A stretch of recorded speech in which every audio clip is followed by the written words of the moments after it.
পশ্চিমা চ্যালেঞ্জ মোকাবেলায় শুরু করে কূটনৈতিক তৎপরতা। আমেরিকা যে চীনা বিরোধী কার্যকলাপ পরিচালনা করে চীনকে সকল ক্ষেত্রে কোণঠাসা করতে বিভিন্ন পরিমাণে ঋণ দেওয়ায় সেই দেশগুলি চোকাতে পারে না। ফলে তাদের চীনের বৈশ্বিক লক্ষ্য বা প্রকল্পগুলিকে সমর্থন করা ছাড়া আর কোনো বিকল্প থাকে না।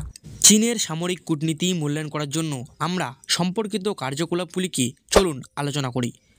গণপ্রজাতন্ত্রী চীনের যাত্রা শুরু হয় 1949 সালে। ওই সময় থেকে আন্তর্জাতিক অঙ্গনে নিজেদের ভাবমূর্তি গড়ে তুলতে পান্ডার ওপর ভরসা করতে শুরু করে দেশটি। চীন রাজনৈতিক ও অর্থনৈতিক বৈশ্বিক প্রভাব বৃদ্ধি ও পশ্চিমা চ্যালেঞ্জ মোকাবেলায় শুরু করে কূটনৈতিক তৎপরতা। আমেরিকা যে চীনা বিরোধী কার্যকলাপ পরিচালনা করে চীনকে সকল ক্ষেত্রে কোণঠাসা করতে বিভিন্ন সংগঠন তৈরি করেছে, এ সকল কার্যকলাপ পদদলিত করতেই চীনের প্রেসিডেন্ট শি জিনপিং 2020 সালে এই আক্রমণাত্মক কূটনীতির অবতারণা করেন।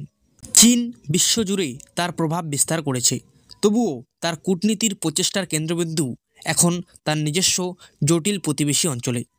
প্রতিবেশীদের সাথে ঘনিষ্ঠভাবে কাজ করার জন্য চীনের কৌশলগত যুক্তিগুলির মধ্যে রয়েছে তার সীমান্তে নিরাপত্তা বজায় রাখা, বাণিজ্য ও বিনিয়োগ নেটওয়ার্ক সম্প্রসারণ করা এবং ভূ রাজনৈতিক ভারসাম্য জোট গঠন রোধ করা।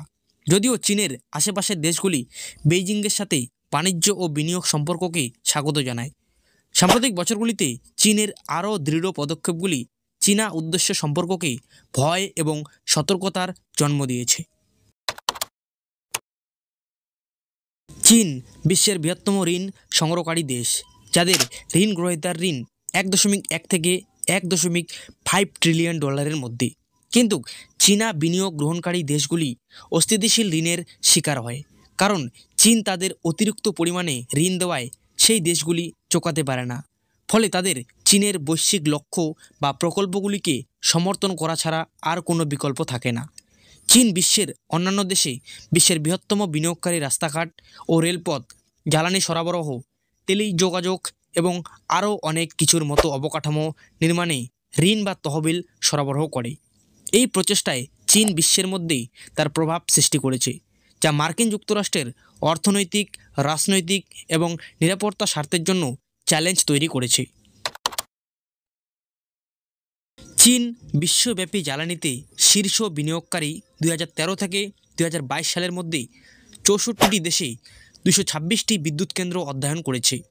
চীন বিশ্বব্যাপী অবকাঠামোতে বিনিয়োগ অব্যাহত রেখেছে এবং পরিবেশগত ও শ্রম সম্পর্কিত কিছু গুরুতর সমস্যা মোকাবেলায় পদক্ষেপ নেওয়ার পাশাপাশি চীন ঋণগ্রস্ত দেশগুলির নেটওয়ার্ক বৃদ্ধি করেছে, যার মাধ্যমে তারা প্রভাব বিস্তার করতে, সম্পদ আহরণ করতে এবং সামরিক ও বাজার শক্তি স্থানান্তর করতে পারে। এবার সবচেয়ে বড় কথা, চীনের ক্রমবর্ধমান বৈশ্বিক প্রভাবের প্রতিক্রিয়ায় আমেরিকা কী করতে পারে।